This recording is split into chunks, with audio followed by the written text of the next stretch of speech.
Xosé Compostela é como coa tecnoloxía, a ver se non ten problemas, vou volo presentando.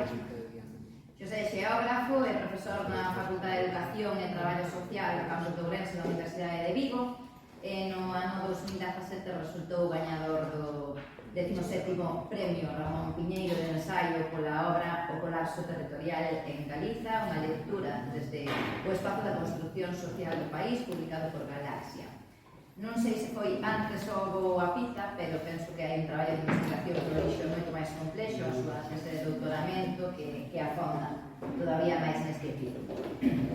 E avanzo para as que, como a min, nos sentimos abrumadas coa realización da distopía, diría que Xosé non pretende desarmarnos e deixarnos sen alternativa cando utiliza o termo colapso, senón que penso que ofrece como unha oportunidade na procura de algo novo e valioso. Direi a máis que seguro que xa sabedes que é músico e cantautor, así que imaginade canta ferramenta ten este home para labrar polo territorio. Obrigada, Xosé, por tomar a molestia de vir compartir con nós un sábado do mes de xullo. Bon día, un placer estar nesta segunda Universidade Popular organizada por el Grupo Vivo. Visito Chantada de cando en vez, cando me chaman, a veces por guitarra, outras, presentei aquí ese libro, eran moi boas recordos, e ademais neste libro que está por aí tamén teño unha contribución que será, basicamente parte do que vos vou a contar, non? Así que se xa dices o libro, Podes verdad. xa máis ou menos sabedes de que vai, non? Agradezo tamén a Damián a súa intervención, porque dame pé a facer antes de nada unha conclusión, xa antes da intervención, non? Que un leva reflexionando sobre isto, sobre esta cuestión que vou a dicir moito tempo, pero que cada vez que ves a colegas que expoñen as súas intervencións, os seus traballos, casi corroboras, non? Que é a situación, ao meu ver, a situación actual do territorio en Galiza, responde a un proxecto ideolóxico que ten un comezo coa creación do Estado-Nación español e, por tanto, finais do século XIX, con todos os aparellos de Estado que se van inventando, non? E de aí esas, maniobras ben intencionadas por parte de sectores ilustrados que pode haber en Galiza naquele contexto de primeiro do século XX, que, de alguma maneira, no caso que nos contaba Damián, promocionan a forestación de especies extrañas, estranxeiras, como unha especie de actualización, de innovación, dun campo por desenvolver dentro, insisto, dese proxecto ideolóxico que era o Estado-Nación, e que se ve potenciado e aumentado polo desplegamento do que foi o capitalismo, aproveitando a conxuntura franquista, non? E moitísimas empresas, Fundación Barrié, que non teñen ruptura posterior a partir da transición, da non ruptura política da segunda restauración borbónica e demais, non? Entón, de algún xeito, cando intento xuntar a miña intervención coas que logo vexo por aí recollidas, o marco político ou xeopolítico, non? Dá un pouco esa sensación de que é o resultado efectivo dese proxecto ideolóxico que xa leva 2 séculos instaurado, non? É dicir, e que, eu tratarei de tamén visualizar a través do lente espacial. E veremos a ver se son capaz de explicar, non? 2 imaxes iniciais para contextualizar a miña intervención. Unha luz, unha candea por cada pobo abandonado na península no contexto español, non? E é certo que un pouco xogar digamos, a meigo, porque evidentemente hai unha concentración maior de povos abandonados en Galiza e na cornisa cantábrica, porque de orixe existían máis asentamentos, non? Hasta máis de 30.000. Pero iso non quita que sexa relevante que precisamente eses 30.000 dentro dese proxecto ideolóxico de espolio, de exterminio, de desprestixio dun territorio, dunha maneira de habitar, non? Que se concentren precisamente no interior, ademais, do que a franxa atlántica galega, non? E que corroboran, máis ou menos, con unha serie de datos do número de aldeas que temos despoboadas, agora máis xa de 4.000. Este é un dato moi importante, máis de 1.000 están só con unha persoa, por tanto en vías de quedar abandonadas, non? Vese regular, certamente, non? O incremento, por tanto, é moi acelerado, vamos a un ritmo de despoboación moi acelerada. 9 de cada 10 aldeas ficaron galegas a principios da década dos 20. Isto ten que ver, non? Co expolio dos montes comunes de Mancomún, con toda a desaparición dun modo de vida, que veremos que, na miña opinión, pois débese a que ao abandono do rural galego favorece a acumulación de capital en moitas vertentes e, sobre todo, se non hai xente no rural, se non hai xente no territorio, se hai xente que viva nas aldeas comunitarias, quen queda para defender o territorio? E este é un eslabón fundamental dese proxecto político e ideolóxico do que falaba, non? O exterminio dun modo de vida, o exterminio dunha poboación residente, dá lugar a que entren en tropel, en batallóns, digamos, salvaxes, pois todas os intereses público-privados, os intereses de xestión, que vemos cos eólicos, pero vamos a ver co monocultivo, con distintas marcas territoriais que é no que me vou a centrar, non? Bueno, teño un índice, xa vos adianto que no punto 3, o colapso territorial, vou non pasar bastante rápido, basicamente porque enrollame bastante e penso que é máis interesante centrar o debate a partir do punto 4, non? Pois un pouco respondendo a Elena, non? E dentro da miña lógica, non? Ela se preguntaba que era o territorio, non?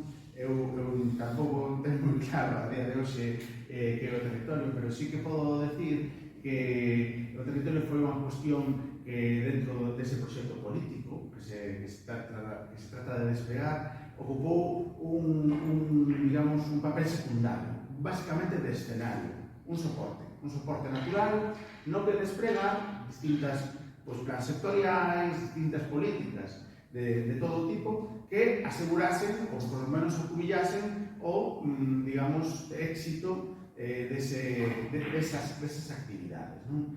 Por tanto, o territorio, o país, vese sempre dentro unha lógica moi economicista e moi historicista.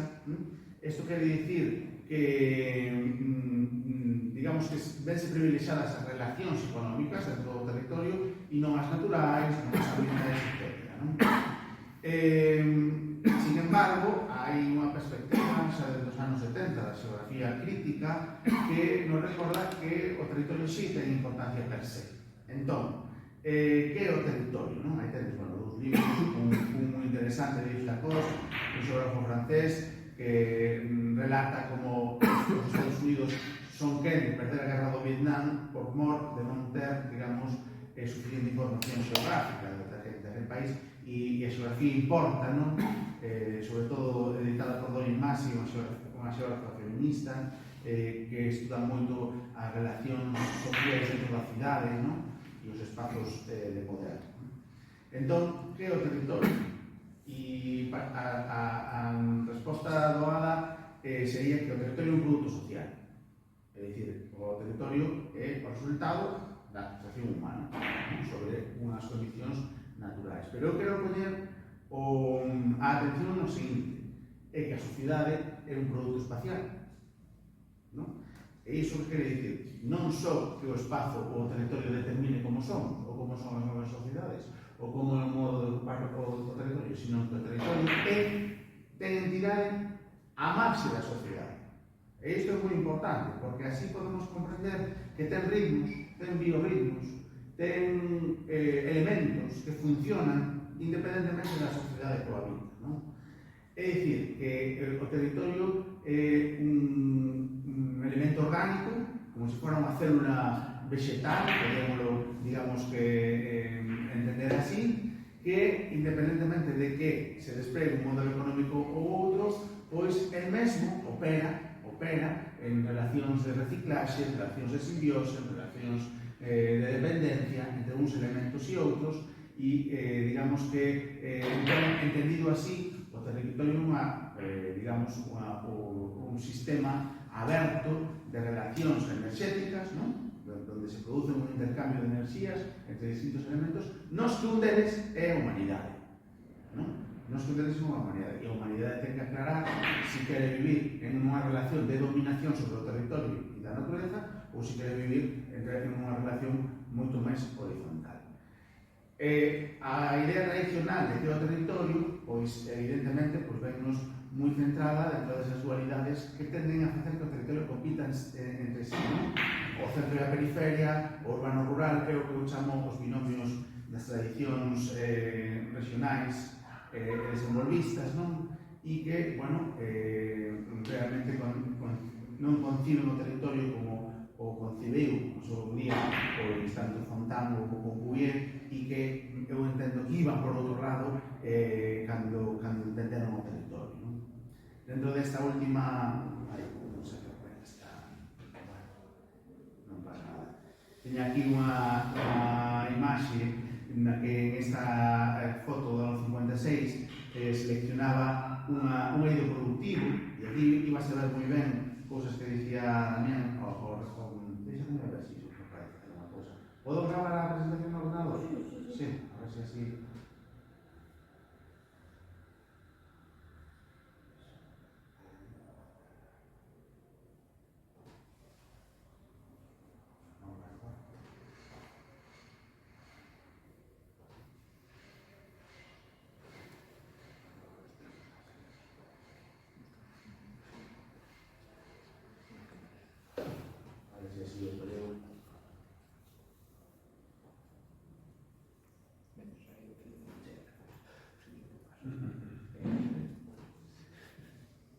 Se vos fixades, máis ou menos, aí tendes unha imaxe do ano 56, do americano, e o que se ve claramente aquí é a determinación do eido productivo, que vamos a ter todo un sistema territorial, un sistema a productividade, o monte, o sistema agrario tradicional, que é o que dota de sentido dentro desa humanidade, ao territorio, a aldea que ocupa o centro do sistema, como se fora unha célula, e unha rede de camiños sempre solidarios, é dicir, non van por o medio das parcelas máis fértiles, non van por o medio do monte, sino que determina unha especie de borde de fronteira e, ademais, pois, simplemente son ramais de acceso solidario ao redor das parcelas productivas dentro de un sistema frágil, pero ao mesmo tempo coherente. E isto é o que se vai a destrozar. Isto é o que realmente vamos a ver. Aí vese moi mal, pero o resultado da transformación. E unha das cousas que lles conto aos meus estudantes, fixádevos nas manchas forestais. As manchas forestais do ano 56 son manchas forestais pouco frondosas, dun monte vivo, dun monte utilizado, empregado para todos os usos que nos contaba Damián, e como, na foto actual, as manchas de vegetación, non se ve nada ben, son moito máis frondosas, aparecen novos itinerarios de mobilidade, fundamentalmente da concentración parcelaria, pero non só, grandes infraestructuras, e isto, cal é o resultado? Pois o resultado é que rompe aquel sistema frágil, estraga, difumina todo aquel proceso, todo aquel sistema frágil pero coherente, e agora é un sistema moito menos complexo a nivel de relacións territoriais, é dicir, a nivel das relacións internas que naquela, pois, digamos que intercambiaba a parcela que en esa temporada podía estar a millo, co seu camiño, co seu caserío, é dicir, todas esas relacións que existían no territorio vense totalmente estragadas, de feito cambia o sentido de comunidade da aldea a casa, dando lugar a tres patoloxías que teñen que ver con este momento claro do desenvolvimiento, que é a primeira liberación do solo, coa lei de vivenda e do solo do ano 56-57, que vai a supoñer unha cuestión fundamental. Isto que vos pongo aquí, a bancarización ex ante das plusvalías. É dicir, ti por ser propietario dun terreo, podías ir ao banco, non? Ou ao Estado, e pagabanche, ou hipotecabas, non? Dabanche un dinero pola edificabilidade a futuro que podía ter esa parcela. Fixeras esa construcción ou non a fixeras, non? É dicir, que eso, na lógica do pensamento e da comprensión do territorio, convirte, porque antes era unha agra, un terreno forestal, un terreno agrario forestal, convirte nun solar. E iso, como podedes comprender, pois fai aumentar os procesos especulativos que temos todos integrados, non? Vai a dar lugar a ese proceso de autodiseminación. Fixaros, a partir dos anos 60, xa na foto do 56 ves algún caso, aquí van a aparecer vivendas, edificacións en eidos productivos, é dicir, nas parcelas máis productivas, porque son as mellores orientadas, son as que teñen auga, son as que son máis chás, non? Entón, de repente, grazas tamén ao retorno de divisas da emigración, a partir dos anos 60 empezamos a ver como hai unha colonización de edificacións onde antes o que, digamos, dominaba era o sentido productivo. E unha urbanización do rural, nesta patoloxía que eu chamo un urbanismo ciclotípico de edificacións en contexto, non? Fixados, vamos ao caso gráfico, non? Aquí o que tendes é un núcleo, unha vila, como podía ser Chantal, neste caso é Terceira, coas súas normas subsidiarias dos anos 70. É dicir, se eu collo o plano das normas subsidiarias dos anos 70 da Terceira e doulle altura a todo o que está planificado, gracias a esa bancarización ex ante dos terreos, digamos, edificables, o resultado de Terceira sería este. É un modelo donde hai unha estrada de baixo máis 6 hasta baixo máis 7 na entrada, digamos, que procede da Coruña, as traseiras baixan un pouco en altura, e logo ese modelo de cidade de xardín, de cidade unifamiliar. Cal é o resultado real do desenvolvemento desas normas subsidiarias? O, digamos, o desenvolvemento real é este, non? É dicir, non había esa potencia edificatoria, non había ese proceso de especulación, e iso por que era así? Por que se definiu para Chantada, bueno, para todas as vilas cabeceiras comarcais de Galiza un modelo similar? Bueno, porque entendíase que a xestión do territorio e a xestión do urbanismo era unha política económica.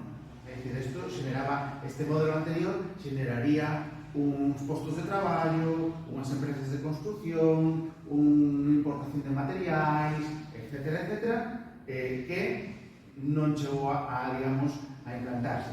E diredes, bueno, menos mal, non? Que pasa? O resultado espacial é unha artificialización, non? Dando lugar a estes contextos, non? A estas imaxes que eu traio aquí, pero podes mirar por a ventana, non? É dicir, edificios sin acabar, edificios con medianeiras de costas, traseiras que incorporan, que manteñen galiñeiros, manteñen todo tipo de, bueno, establos, estas edificacións en altura, que este é un baixo máis 7, dos que estaban na foto no mapa de Terceira, non? Que, bueno, pois, digamos que conviven con un espazo agrario, non? E que nos leva a unha cuestión central da miña teoría, bueno, da teoría do colapso territorial, non? Que sucede? Hai un despregamento das leis do sistema capitalista vinculadas ao mundo inmobiliario, pero o sustrato, o que a estructura, o capital espacial fixo, que podemos chamar, da célula inicial, do que vimos no eido productivo do 1953, o capitalismo non foi capaz de destrozar, non foi capaz de acabar por completo con ele. E o que houve unha adaptación, só unha adaptación, non hai unha transformación do capital espacial fixo, que é a base do territorio, non? Sino que simplemente hai un proceso en maior ou menor medida, en uns sitios máis, en outros menos, un proceso de adaptación simplemente para que o capital poida fluir, para que o capital poida acumular riqueza, non? Podes acumular, non? Pero non hai digamos, unha transformación real, non? Outra das patoloxías ao modelo de ocupación parasitaria. Aquí o que vos poño son dúas imaxes. Unha é unha célula cancerígena, un melanoma, e outra é a urbanización difusa de Madrid, non? Unha gran cidade. Como vedes, simplemente, visualmente hai certa analogía, certo paralelismo, na maneira de como esas células malignas, como esas formas de ocupar o corpo humano, pero neste caso tamén o territorio, siguen unhas pautas similares, que no caso, e esta, a verdade que me produce lástima porque non se vai a ver nada, esta imaxe, aquí non se ve nada, pero logo se queredes vos la poño no ordenador. Esta é unha imaxe en negativo do que sería a ocupación do territorio no ano 56 en Galicia, nunha zona, digamos, moi próxima aquí, además, por lo tanto, agraria. Que veríamos aquí? Pois aldeas concentradas, núcleos de aldeas concentradas. Mais ou menos, unha rede de camiños, pois, que daban moito servizo. No ano 86, aquí xa se ve, en amarelo, o que fixemos que foi esa protodeseminación, esa ocupación parasitaria, foi coller un puñado de lentellas, fiscal, sin ordenación, sin ninguna planificación, simplemente aproveitando esa bancarización, ese pensamento como política económica da xestión do territorio.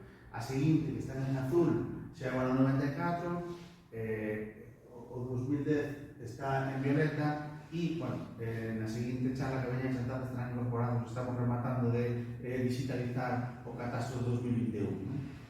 Esta é a ocupación parasitaria, a urbanización difusa, que é outra das patoloxías do modelo dese territorio en colapso.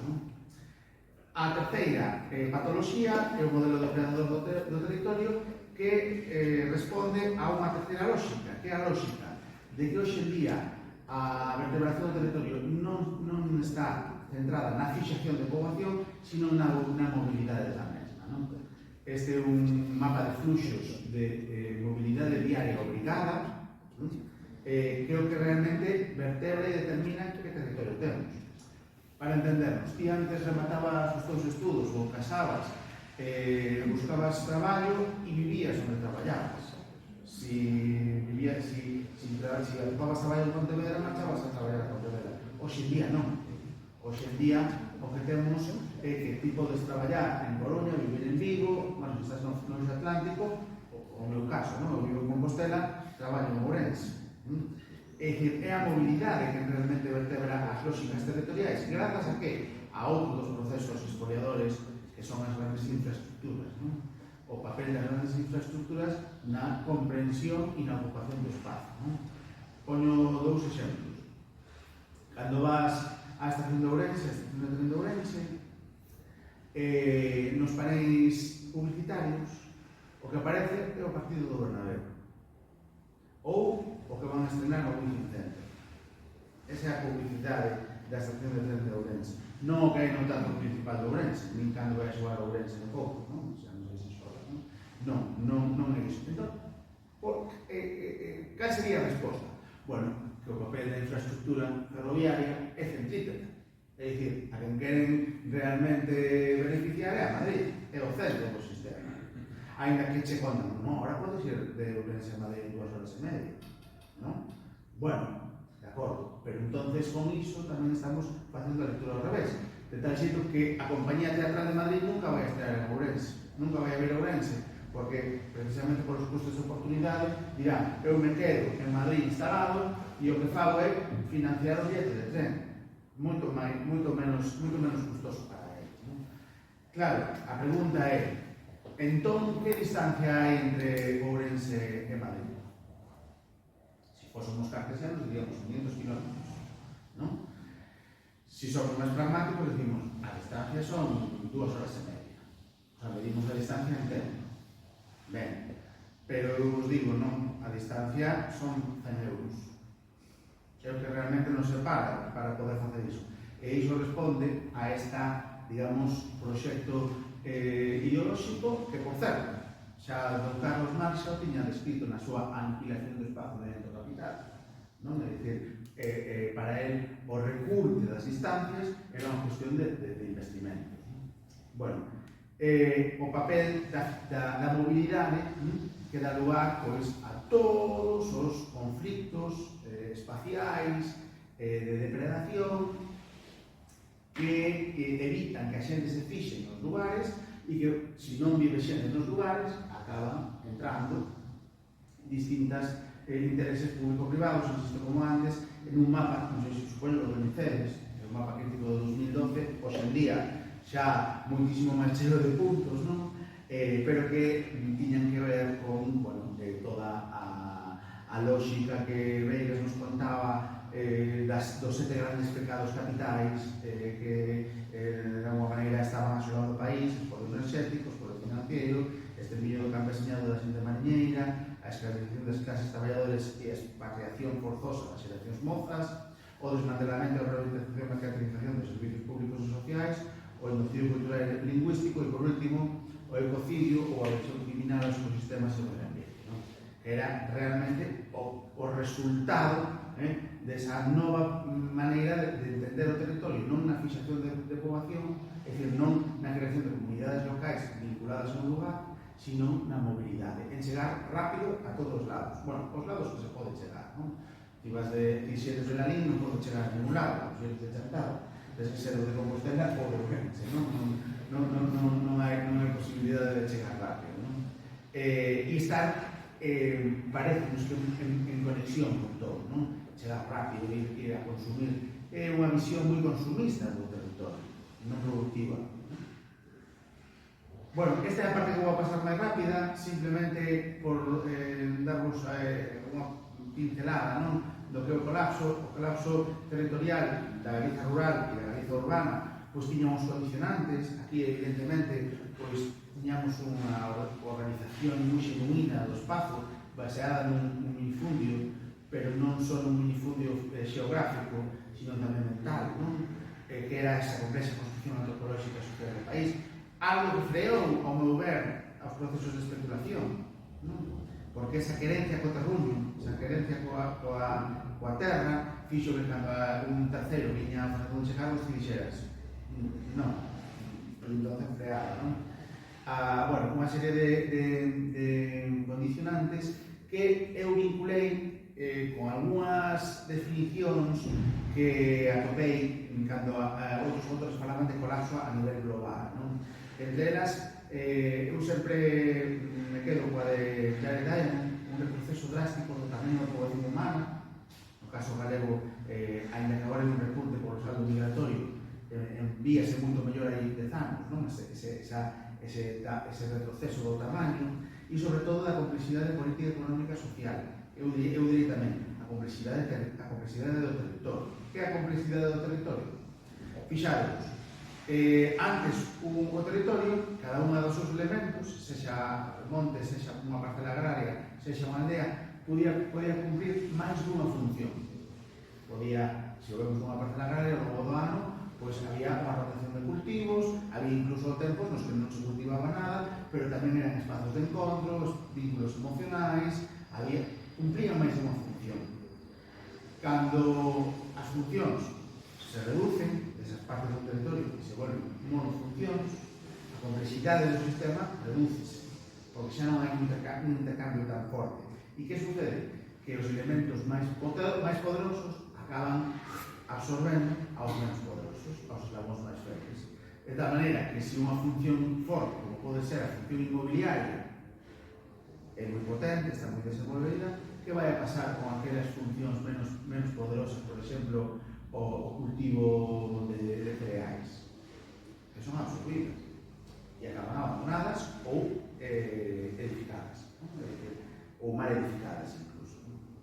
E, bueno, eso a mí me levaba un pouco, pois, a marcar os trazos do colapso, a lesión totalmente do patrimonio, a demografía máis concentrada, etc., non? A crise rural, eso daba lugar a unha perda de complexidade drástica do que era un territorio cada vez menos humanizado e menos biodiverso, camiño de ser homoxéneo, e que eu entendía que dentro da lógica ecosistémica é un proceso irreversible e insustentable. Por moito que queiramos a día de hoxe volver, non se trata disso, hace anos atrás, é irreversible e non podemos seguir así, a non ser que queiramos ver o exterminio por completo da identidade galega.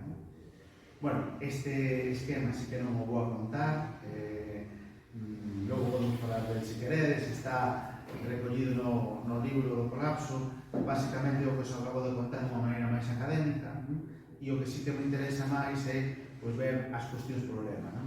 Aquí víase esa cuestión demográfica de concentración e avellentamento. Por outro lado, teníamos o desequilibrio territorial a través de como o territorio, gracias a ese proxecto ideolóxico e político, pois estaba deixando de ter un equilibrio interno. A moderada potencia económica, que cada día é máis dedicada á tercerización, o tema da mobilidade, os fluxos de poboación, a homoxenización do deseño urbano. Esta é sempre unha imaxe que gusta moito, son transportes urbanos de cidades costeiras, a Cornisa Cantábrica. Eu podría poñer aquí un listado, non? A Coruña, Xixón, Santander e Donosti, non? E vos teríades o xogo de saber de ubicar o topónimo en cada imaxe. Realmente é moi complicado, porque as cidades parecen a mesma, non? Este é outro dos síntomas, non? O deseño urbano, a non diferenza, a homoxenización da urbanización, pois tamén dá lugar a unha descentración, a unha desubicación, non? E, bueno, patologías sociais e culturais asociadas ao colapso, como a perda de grecofalantes. Bueno, centrándome no máis importante, e vou acabar con este episodio, non? Despois, se queredes, podemos falar de alternativas, non? O papel e risco das marcas territoriais. Ben, neste contexto de colapso, dun territorio exterminado socialmente e que ademais está aniquilado espacialmente, non? As marcas territoriais, digamos que van a ir a atacar a eses espazos singulares, non? Que eses espazos singulares teñen en sí mesmo, que de alguma maneira son cabeceira, imaxe simbólica dunha comarca, non? Teñen na súa xénese un pecado original. Vos vedes esta imaxe e tenes as médulas, sitio máis hermoso, non? Ten ese, digamos, tono roxizo polo ferro na súa terra, pero é o resultado dun espolio imperial, non? Non só de que se levase o ouro, que eso pode ser máis ou menos interesante, sino polo movimento de terras que significou, non? O movimento de terras é un, digamos, crime ecolóxico que hoxe en día convertimos en patrimonio da humanidade. Ou, o caso que nos ocupa, non? A que non lle guste no catamarán, por eses canóns, por esas gargantas. Claro, aí vai o barco, non se ve moi ben, pero por aí. Claro, é o resultado do espolio enerxético. Sen encoros non hai lámina de agua, non? E con encoros o que houve foi o asolagamento das comunidades locais, non? E das comunidades que quedaron aí e que de vez en cando hai sequía, aparece o campanario, aparece o Castro Candás, non? Todas estas cousas, non?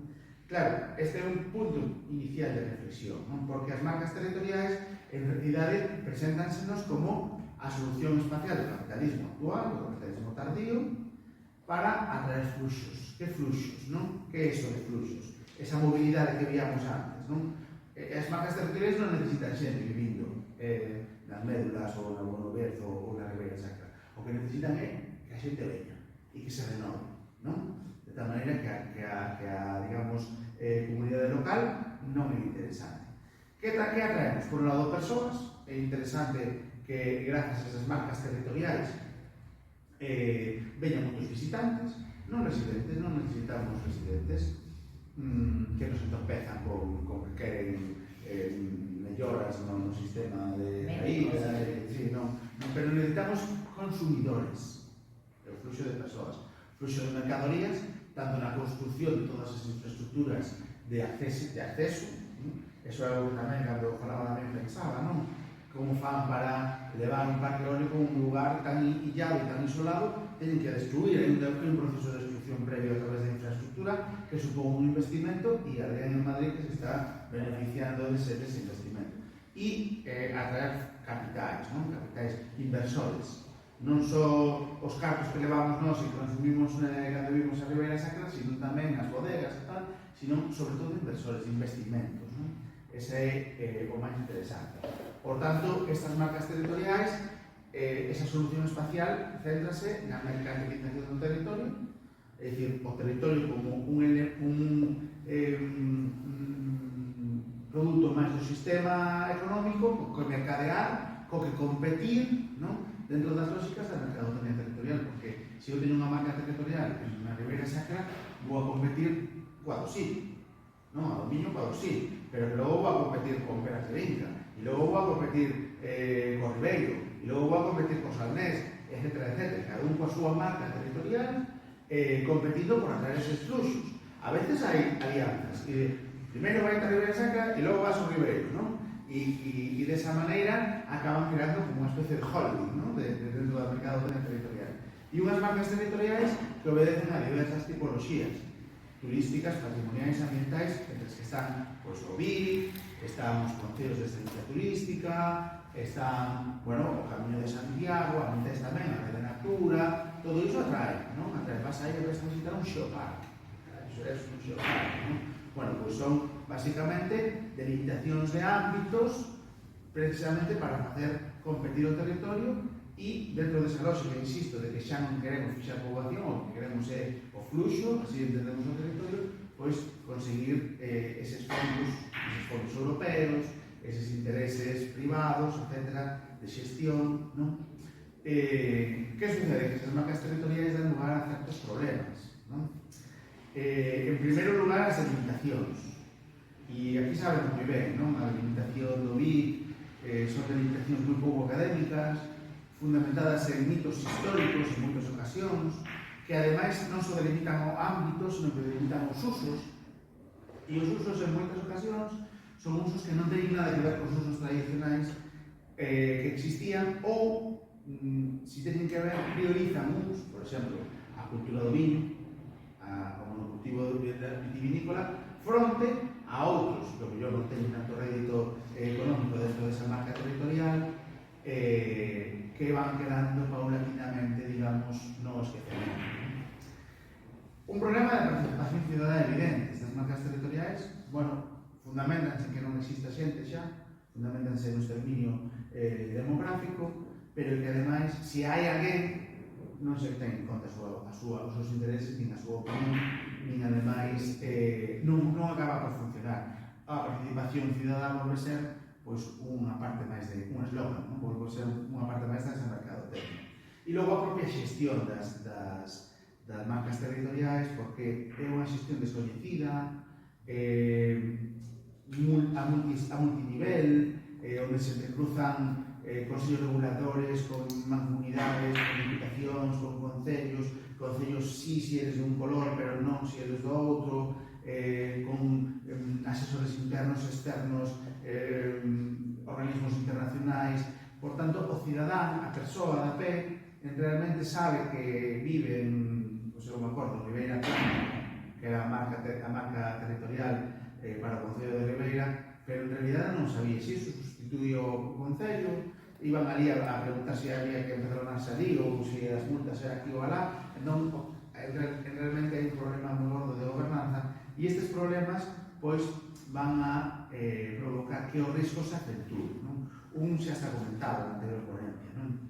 O risco do monocultivo, a sustitución dunha diversidade, dunha complexidade agraria, paisaxística, forestal, e vémolo, o monocultivo da vide, digamos que principal, pero tamén o monocultivo forestal, o monocultivo que, bueno, é o modelo das grandes madeireiras e todo o seu complexo aparellado. Pero tamén o abandono non un abandono das demográficos neste caso, que eso veremos despois, sino o abandono dos usos e o abandono, digamos, das parcelas abandonadas que vemos por aí abajo.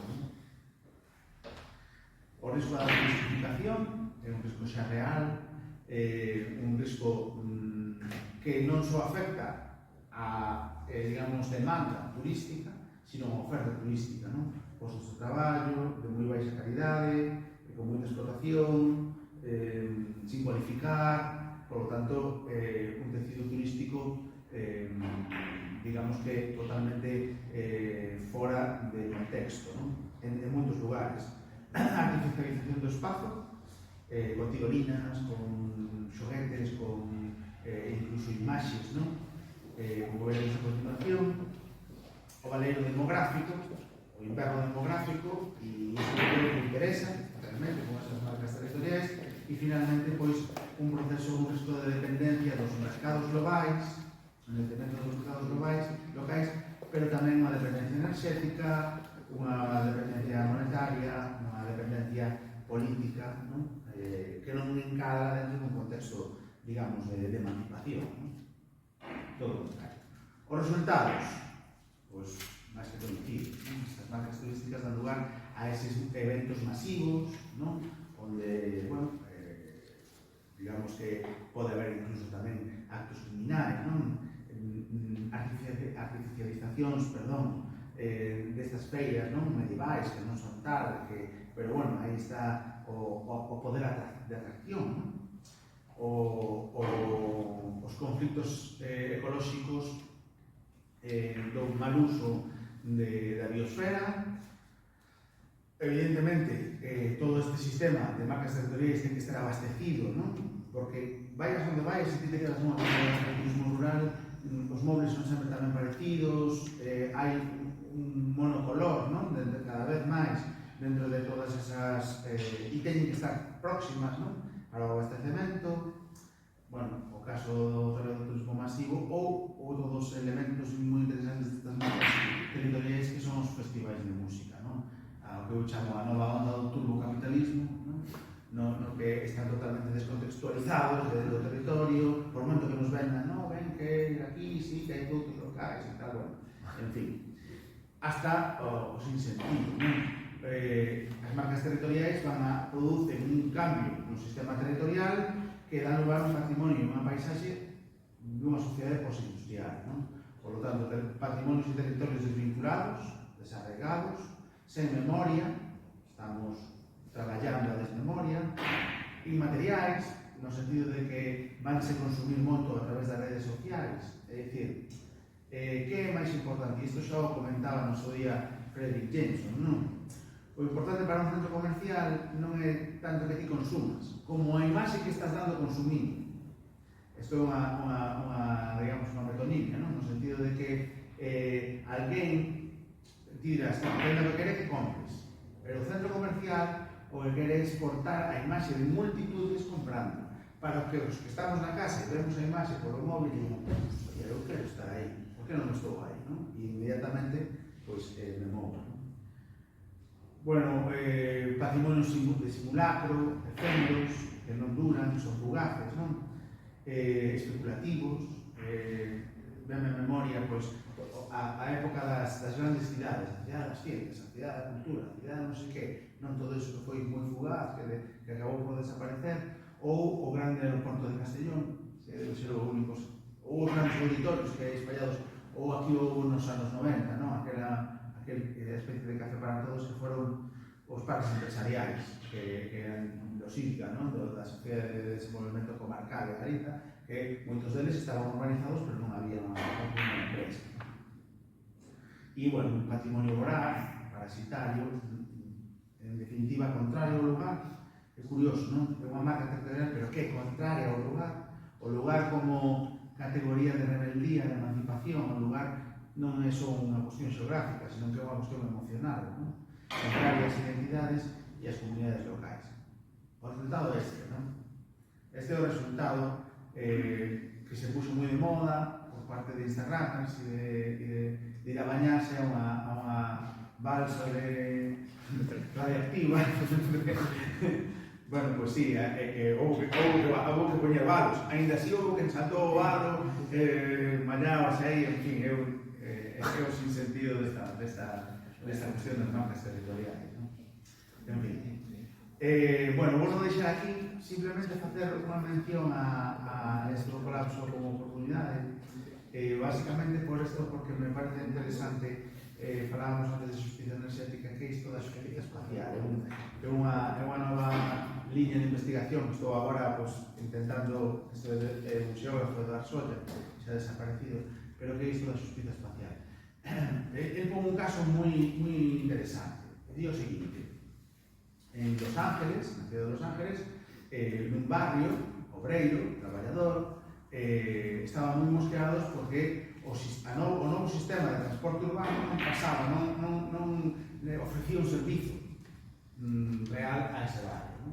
Entón, puxeron unha demanda por injustiza espacial. É dicir, que o modelo non ofrecía as mesmas digamos, oportunidades aos barrios ricos que a ese barrio obreiro. Ese problema de xustiza espacial non estaba contemplado no marco legislativo, pero o xuiz tramitou a demanda e obrigou ao Concello a cambiar a rede de transportes para ser un modelo espacial muito máis equitativo. Nós, no noso Estatuto de Autonomía de Galicia, e fastidiame especialmente que teñamos que ser nosos que defendemos o Estatuto de Autonomía de Galicia, temos un artigo, o artigo 2.2, que di a organización territorial, pensada no ano 81, non? A organización territorial terá en conta a distribución da poboación galega e as súas formas tradicionais de convivencia e asentamento. Diga Dios, o sea, isto non o tiveron en conta, non? Agora, casi é preferible que non o teñan en conta, porque as formas tradicionais xa non existen e entonces o que hai que manter é o que temos agora, non? Sería unha especie de cuestión moi científica. Pero fixadvos, consultei con Luis Villares, que é unha base de datos, se este precepto foi utilizado dende o ano 31 algunha vez nalgúna sentenza, ainda que fose só como prefacio, non? Nunca se tivo en conta este artigo pois para tratar de ter algún parque empresarial, nunca se tivo en conta. O curioso é que o artigo 2.3 di a Comunidade Autónoma de Galicia dotarase dunha lei que organizará o territorio. É a lei de ordenación do territorio, aún 2021, é recente. Pero é unha lei sen desenvolver. Antes falaba Damián de os proxectos sectoriais eólicos. Claro, pero que se non tes unha ordenación do territorio previo, que teña determinacións legais, non? Con uns ámbitos preestablecidos dende a ordenación do territorio, non desde políticas sectoriais, non? Entón é imposible que ti podes ter a lei, pero non está desenvolvida, non? E as directrices anteriores son da lei do 95, etc. Pero esas leis eran non vinculantes, esas directrices non tiñan, digamos, todo un regulamento como pode ter un plan xeral. Entón, quen ordena o territorio en Galicia? Quen di o que se pode facer e o que non se pode facer? Pois, os plans xerais, basicamente. É dicir, plans xerais que cada unha da súa nave, algúns da Lasca, outros da Louga, outros normas subsidiarias. É dicir, que a ordenación do territorio basicamente é un collage, non? Eu poño, de 313. É a suma de 313. Isto que quere dicir que moitas cousas descoordinadas. Un concello que pon un borde do seu límite, non? Un parque empresarial e o concello do lado con un espacio de interese ambiental, non? É dicir, isto pasou moitas veces e era práctica habitual, non? Bueno, vou deixar aquí. Se queredes despois, pois, falamos desto da emancipación espacial e do novo discurso bibliotecatorio, que é unha idea de olla interesante. Gracias, José.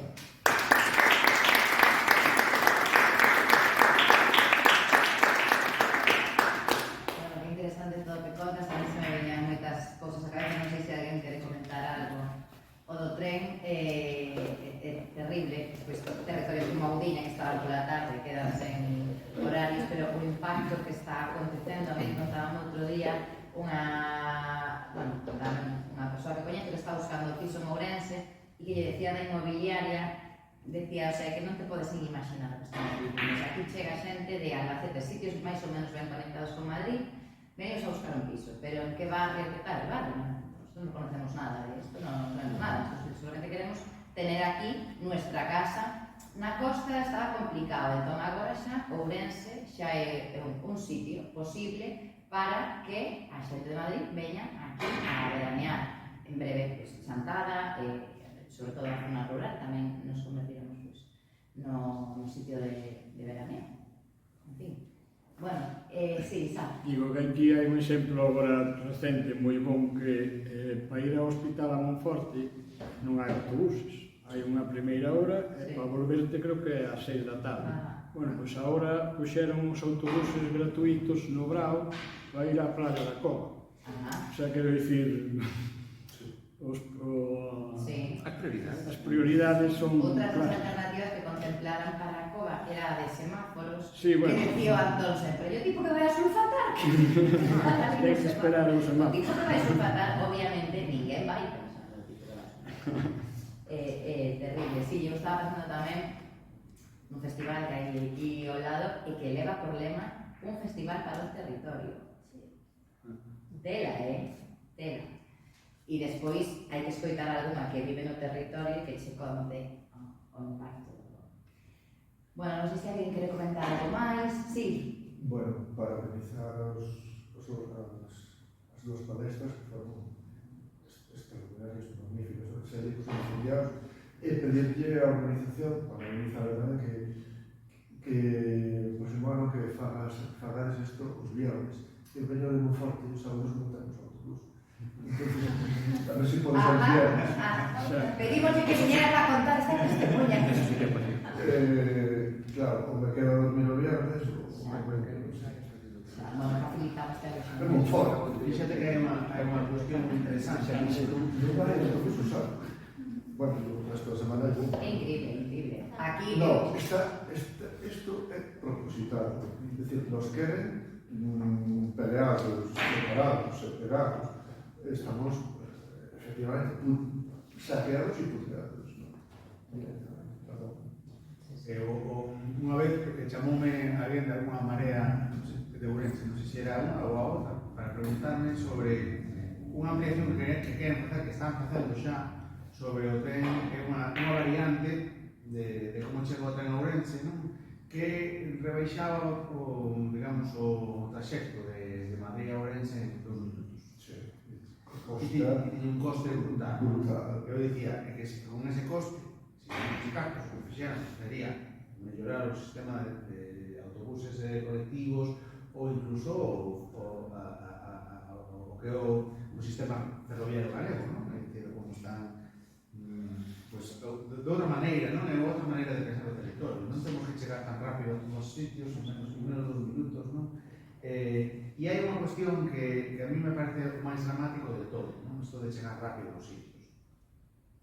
Que estamos convertindo a sociedade en unha sociedade non cognoscente, é dicir, descoñecedora do territorio. Descoñecer o territorio, e dices, bueno, para eso estamos malas. Xa decía o Otero Pedrallo que como se coñece mellor o territorio pateando, non? Pasa que era prolífero que teñan bochas nos pés e vedes no libro Peregrinaxes que ten que facer moitos tramos a cabalo ou en autobús, non? Por que digo que é un drama isto non coñecer o territorio? Claro, se ti vas de... Bueno, da igual o itinerario, non? De Compostela a Ourense, por exemplo, e non sabes nin por que ríos atravesas, nin que vales, nin que vilas están próximas, nin nada, en realidade non tens ningún vínculo emocional con ese territorio. Non ter vínculos emocionais non quere dicir que vayamos a deixar de ter literatura. O que quere dicir é que se despois hai un incendio, ou despois hai un estrago, unha mega minería, ese non xenera ese vínculo emocional que dá lugar á identidade, que dá lugar ao coñecemento das comunidades locais, as formas de vida e tal, claro, e iso é traumático porque iso aconteceu ao menos nunha xeración. Meu pai que ten 60 anos, si todavía percibía ese contexto territorial na súa forma de vida, non? Iso trasladábase ás cousas domésticas, como comprabas unha casa ou como facías unha casa para que fose sustentable enerxéticamente, non? Como orientabas, era un coñecemento espacial, sabías da rotación de cultivos, sabías os produtos que había cada época do ano, que froitas se comían en inverno, carne en verano, hoxe en día todo iso desapareceu, até o punto de que o exemplo básico é un neno de 4 anos ou de 5 anos, onde se perde antes, no monte ou nun centro comercial? Incluso que viven na aldea. Incluso os que están vivindo. Incluso os que viven na aldea. No monte hai 60 ou 70 anos, podías te perder, pero sabías o a auga vai descendendo por aquí. Isto vai a regato de non sei que, e aí xa vive a Carmela, e desde ali xa chegou a miña casa, non? Agora é só o centro comercial, porque os centros comerciais son todos iguais en todo o mundo. Abaixo está o estacionamento, na primeira planta o grande hipermercado, na segunda as plantas de roupa, as tendas de roupa, as marcas de roupa, e arriba os restaurantes e os cines, non? Entón hai unha estructura que se divulga, non? O monte non tiña unha estructura, antiguamente agora é moito máis difícil, moito máis fácil perderse, non? Pero esas lógicas do colapso do territorio teñen que ver con que somos cada vez persoas máis desarraigadas do coñecemento territorial, non? E iso, claro, dá lugar a, bom, pues, nos marxes litorais, a xente que de repente hai que rescatar, ou a montañeiros que van á montaña sen a roupa adecuada, e todas esas cousas que dicimos, pero, non? E iso é porque non forma parte das nosas vidas. Vivimos a marxes, o que queremos é encender a luz e que haxa luz, e coller un billete de tren e aparecer en Bruselas, pero non sabemos, ou comprar en Amazon que nos chegue canto antes. Miramos, este chegan 2 días, este chegan 7, e comparamos polo tempo de chegada, e logo ves un reel en unha rede social que di o teu móvil e un barco nunha tempestade brutal, e o teu móvil de todo ese barco, dese cargueiro, non somos conscientes de todo iso. Recoméndovos unha página web que deixa ver o tráfico de barcos e de avións en tempo real, non? Entrades, o tráfico en tempo real de grandes cargueiros, non? E é unha auténtica burrada, non? E despois, iso que ten que ver co colapso territorial? Pois ten moito que ver, porque se estamos falando dun sistema aberto, as lógicas dese mercado global basicamente tamén son, dentro dese sistema ou dese proxecto político-ideolóxico, as que están facendo florecer economías locais, formas de vida, usos, etc., para os que xa non atopamos necesidade. Xa non fui polas ramas, pasaba habitualmente en clase tamén. Vale. Pero é así, esta reflexión do territorio, bueno, de miña irmá, especialmente esta semana, ¿no? Que vamos caminhando pola nosa aldea, polo monte, e falábamos de xente da nosa edad, digamos. Pensando nunha persona, tú crees que tal e tal alguna vez estuveron aquí? Ou coñecen tal? Non, porque non saben, non chegaron onde está o río, é que non saliron do teu núcleo nunca que non fuera con unha carretera. É xente que naceu ali, que vive ali, que vive ali, tal. O que tamén é máis difícil conservar o patrimonio que tes, porque nós que coñecemos, pois hai que hai petroglifos, hai que hai tal. Eu estou convencida de que hai xente da miña idade na nosa aldea que non ten nin idea de que na nosa aldea hai petroglifos. Pero nin idea. É que non pisou ali nunca, co cal fai moi difícil que tú poidas conservarlo. E onde están as minas, onde están as captacións de auga das que nos surtimos. Isto lévame a este cadro azul que teño aí na última liña que di todo o que se faga sobre o territorio debe comenzar por receitas educativas transformadoras, é dicir, tamén hai que valorar, habría que analizar, en eso estamos, que é o que facemos na escola, que é o que estamos facendo coa contorna próxima, con ese coñecemento, sobre todo nas aulas de ciencias sociais, xeografía e historia, que estamos máis preocupados porque os nenos e as nenas aprendan os grandes elementos do mainstream generalista e universalista que traballar nos petroglifos ou traballar coas minas que temos na contorna. Eu creo que aí tamén hai, un factor tamén xeracional de que eu creo que, por exemplo, moita xente igual de idade do meu pai, na 61 anos, non vía necesario transmitir esta información a novas xeracións porque era fórmate e sal da aldea. Eu, por exemplo, ahora son presidenta da Comunidade de Montes da nosa aldea e o feito de saber os límites é algo fundamental, saber onde delimita o teu territorio, o territorio da tua aldea. E eu teño que decir que ahora empeza a saber porque o meu pai se preocupou, pero que a maioría da xente da nosa aldea non ten ni idea. E algo que é teu, como pode defender algo que é teu se non sabes onde acaba, se non sabes onde empeza o da aldea do lado. E algo que é fundamental, eu creo que moitas veces tamén se rompeu por eso, porque como galegos temos un pouco de repulsa hacia o noso. Entón, era estuda, isto non che vai interesar, non che interesan os teus límites, o límite da tua aldea, non che interesan o teu patrimonio, porque a idea é que tú te vayas a fora. E creo que aí foi onde empezamos a fracasar un pouco como sociedade. Bueno, Abundando no que dicías ti. No, comenta. Abundando no que dicías ti, a escola. E a academia. Ti estás na academia. Eu son profesor na escola de arquitectura. Dirixín a escola de arquitectura da Coruña. Non hai unha sola materia que fale de arquitectura vernácula. En 60 e tantas materias, en 6 anos de carreira. Tese de doutoramento, xa me falamos. Eu fixo un inquérito interesado todos os anos que facía un inquérito nos rapazada de primeiro para ver de onde viñan. Preguntaba sempre especificamente cantos hai de Monforte. Eu estudei os 3 ou 4 simultaneamente. Agora hai un de Monforte ou unha de Monforte cada 3 ou 4 anos. Preguntei cantos procederían do rural. Bueno, xa entenderon que era rural donde hai vacas. Non me preguntaron o que era unha vaca porque a ven non a ten. Olles, en 225 estudiantes aproximadamente daquela camada, había unha persona que procedía rural que era como de toques, tampouco era actriz, ni fosa grande, e dicir, hostia, os arquitectos e as arquitectas do ano 2030 que van a ter conta do medio rural non naceron. Xa non é que non veñen á universidade, é que non naceron. Estamos jodidos. É dicir, quen vai ter conta de todo eso? Pois un pavo da Coruña que estudiou en Vigo e que virá allí a desgana, a estar de enxeñeiro municipal en Tribos.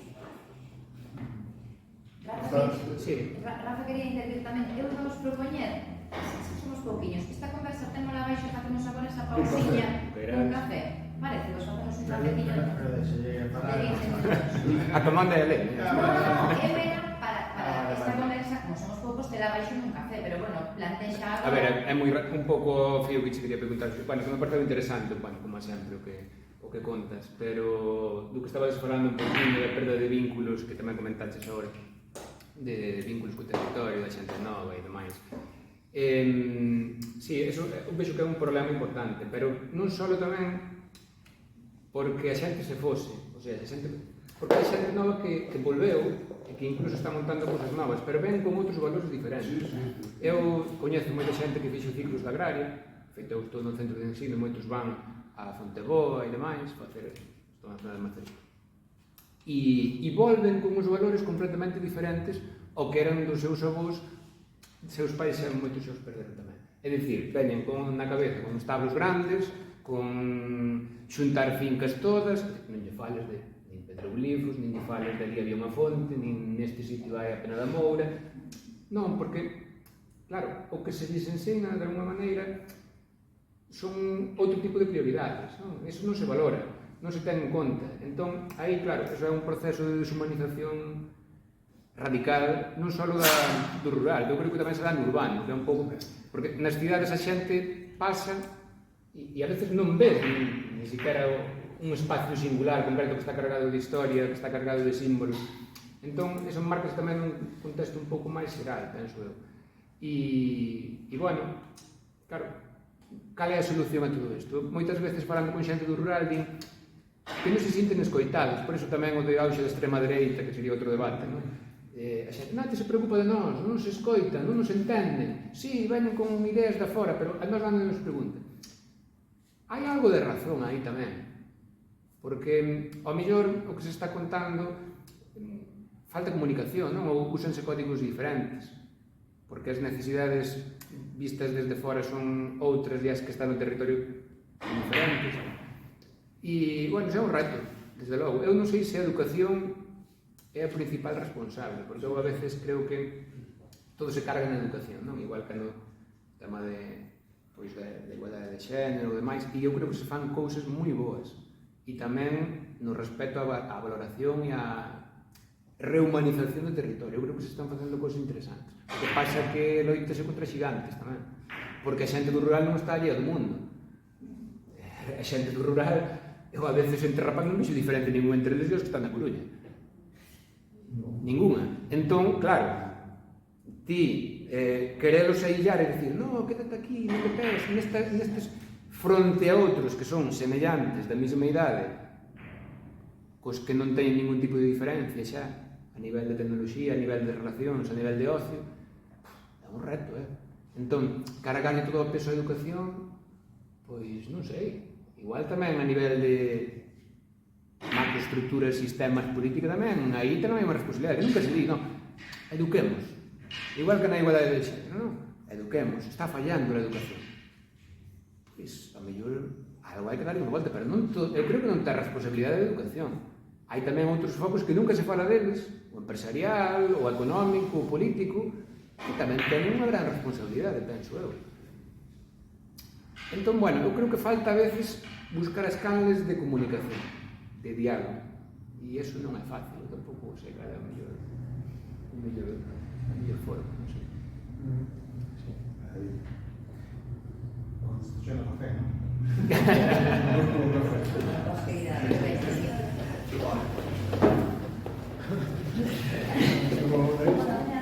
Chegou Iván e con el empezando el saludo. Iván, bomba de